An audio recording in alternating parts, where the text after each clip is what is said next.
اور دوسرے دن ہمارے جانور آئیں گے وہ چر لیں گے۔ حضرت صالح علیہ السلام نے کہا مجھے اتفاق ہے، اس ترتیب سے مجھے کوئی اختلاف نہیں، ایسا تم کر سکتے ہو۔ لہذا یہ معمول چل پڑا۔ سال دو سال کے بعد کہنے لگے ارے ہمارے جانور دبلے ہو رہے ہیں، ڈیلی ان کو غلہ نہیں مل رہا ہے، لہذا حضرت صالح علیہ السلام کی اس اونٹنی کو جو اللہ کے حکم سے بطور معجزہ ظاہر ہوئی اس کو ختم کر دو۔ یہ مشورہ ہوا، اور مشورہ کرنے کے بعد سے آپس میں یہ طے پایا کہ جب اونٹنی نکلے گی اور دھیرے دھیرے فلاں موڑ پر آئے گی تو اس پر حملہ کیا جائے۔ کون حملہ کرے؟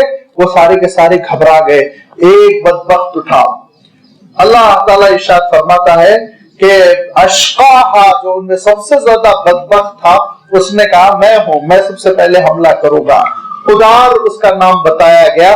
وہ شخص اٹھا اور اس نے سب سے پہلے اس اونٹنی کے گھٹنوں پر، پیر کے جوڑوں پر حملہ کیا، جس کی وجہ سے وہ بیٹھ گئی، اور بیٹھنے کے بعد اس اونٹنی کو پھر ان لوگوں نے قتل کر ڈالا۔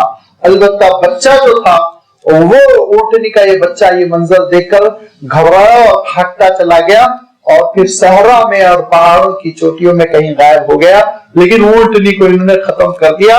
حضرت صالح علیہ السلام کو اطلاع ملی، حضرت صالح علیہ السلام نے مجمع جمع کیا، کہا کہ بہت بڑا تم نے گناہ کیا ہے، آخری درجے کا گناہ کیا ہے، اور اب اس کے بعد سے ایسا محسوس ہوتا ہے کہ اللہ کے عذاب سے تم نہیں بچ سکو گے۔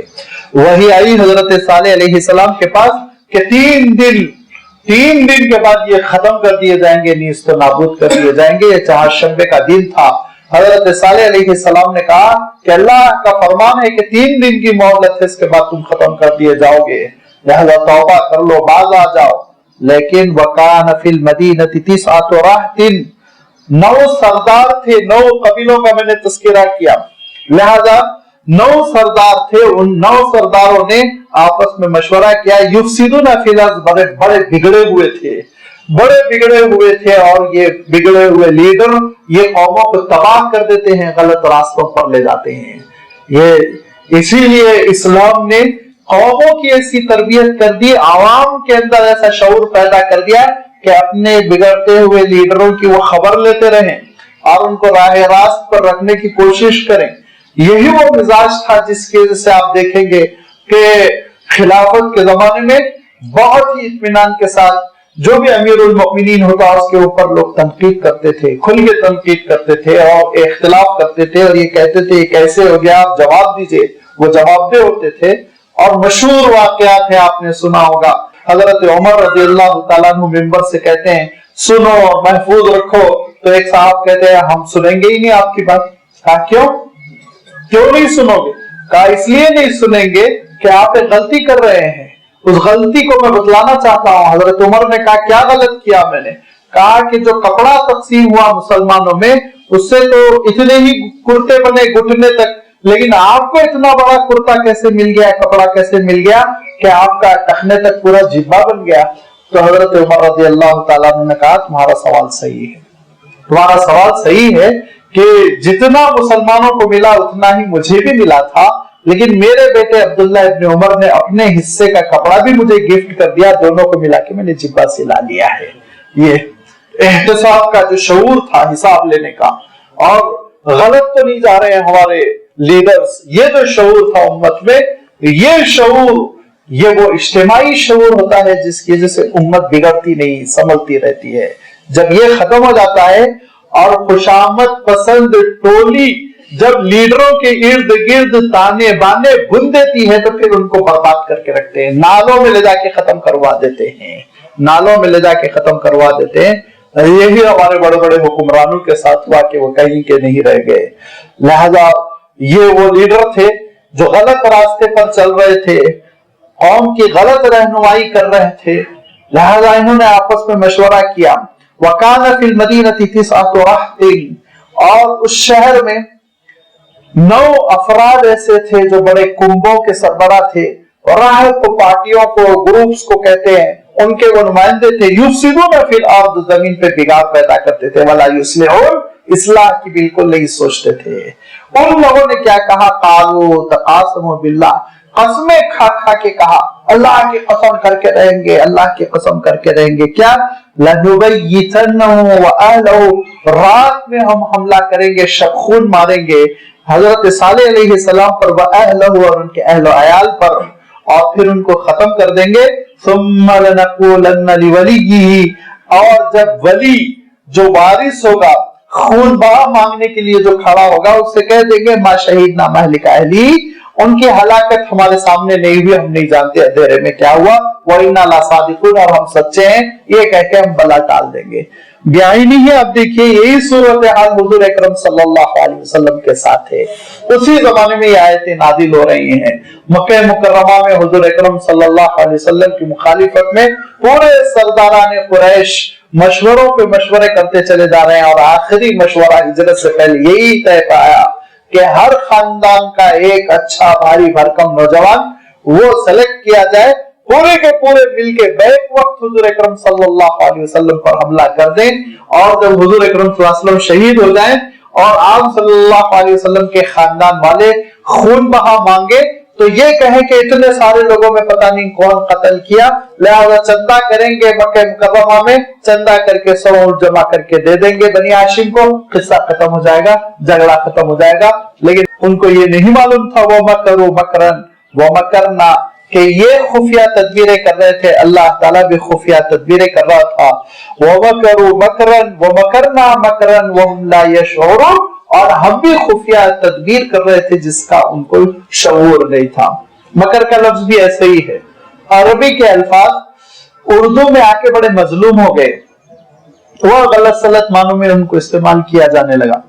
غلیظ کا لفظ ہے, اردو میں کتنا غلیظ ہے آپ سوچ لیجیے, پسند ہی نہیں کرتے ہیں, لیکن عربی میں اتنا پیارا ہے, وہ کہیں گے یہ لکڑی غلیظ ہے, اس کے معنی مضبوط ہے, سخت ہے. لوہا غلیظ ہے, الحدید غلیظ, ذرہ برابر بھی برائی کا مفہوم نہیں ہے, لوہا مضبوط ہے, سخت ہے. فَلْيَجِدُوا فِيكُمْ غِلْظَةً, اللہ تعالیٰ ارشاد فرما رہا ہے کہ کفر کے معاملے میں مسلمانوں تم اپنے اندر غلاظت پاؤ. کیا معنی ہے اس کے معنی غلظہ, مضبوطی پاؤ, سختی تمہارے اندر ہونی چاہیے, نرم نہ ہو جاؤ, بھربھرے نہ ہو جاؤ کفر کے معاملے میں. ایسے ہی آپ دیکھیں گے کہ عربی میں مکرن کا لفظ بڑے پیارے معنوں کے لیے ہے, اچھے معنوں کے لیے. اس کے معنی ہوتے ہیں کہ پوشیدہ طور پر تدبیر کرنا, چھپا کے تدبیر کرنا, کھلی ہوئی تدبیر نہیں. ایک تو کھلم کھلا ایک انداز ہوتا ہے جنگ کا, اور ایک انداز ہوتا ہے کہ اسکیم بنانا, اور ایسی اسکیم جس کو آیا نہ کرنا, نمایاں نہ کرنا, شو نہیں کرنا, خاموشی کے ساتھ تدبیر کر لینا. ایسی خفیہ تدبیر کو مکرن کہتے ہیں. اسی لیے قرآن پاک میں واللہ خیر الماکرین. اب اردودہ حضرات پریشان ہو جاتے ہیں, اللہ میاں مکار ہے, نعوذ باللہ, یہ تو بہت برا مفہوم آ گیا. نہیں, اللہ بہترین خفیہ تدبیریں کرنے والا ہے. تم خفیہ تدبیر کر کے خوش ہوتے ہو تو کان کھول کر سن لو, اس کی خفیہ تدبیریں اور بھی مضبوط ہوتی ہیں, ٹھوس ہوتی ہیں. اس کے بعد تم بھاگ نہیں پاؤ گے, رائے فرار نہیں اختیار کر سکو گے. یہاں بھی آپ دیکھیے بالکل صاف ترجمہ ہے, وَمَكَرُوا مَكْرًا, انہوں نے کچھ سازشیں کی اور اسکیم بنائی چھپ چھپا کر کہ حضرت صالح علیہ السلام کو راتوں رات اندھیرے میں قتل کر دیں گے, 9 افراد مل کے قتل کریں گے, اور حضرت صالح علیہ السلام کے خاندان اور کنبے کا کوئی فرد ان سے خون بہا بھی نہیں مانگ سکے گا. ہم کہہ دیں گے کہ رات میں ہوا, روشنی تھی نہیں, لہذا ہم کو نہیں معلوم کس نے قتل کیا. وَمَكَرْنَا مَكْرًا, لیکن ہم نے بھی ان کے لیے ایک تدبیر تیار کر رکھی تھی. کیا تدبیر تھی اللہ تعالیٰ کی؟ اللہ تعالیٰ نے ان کو 3 دن کی مہلت دی تھی, اور وہ مہلت بھی ایسی کہ دیکھیے رحمان ہے, اور رحمان چاہتا ہے بندے ہلاک نہ ہو, تباہ نہ ہو. لہذا وہ مہلت بھی ایسی تھی کہ روایتوں میں آتا ہے, امام ابن کثیر رحمۃ اللہ علیہ نے بھی نقل کیا, اور بھی مفسرین نے بیان کیا کہ جب جمعرات کا دن ہوا تو ان کے چہرے زرد پڑ گئے, چہرے زرد پڑ گئے جیسے کہ یقین ہو گیا ہو. تو ان کو سمجھ لینا چاہیے تھا کہ اللہ کا عذاب آنے والا ہے, توبہ کر لی جائے, لیکن انہوں نے توبہ نہیں کی. جمعہ کا دن آیا تو ان کے چہرے وہ لال ہو گئے, چہرے لال پڑ گئے ان کے. لیکن جمعہ کا دن بھی انہوں نے ناقدری کی اور کہا کہ جیسے کل کا دن گزر گیا آج کا دن بھی گزرے گا. یہاں تک کہ تیسرا دن ہفتے کا آیا, چہرے سیاہ پڑ گئے.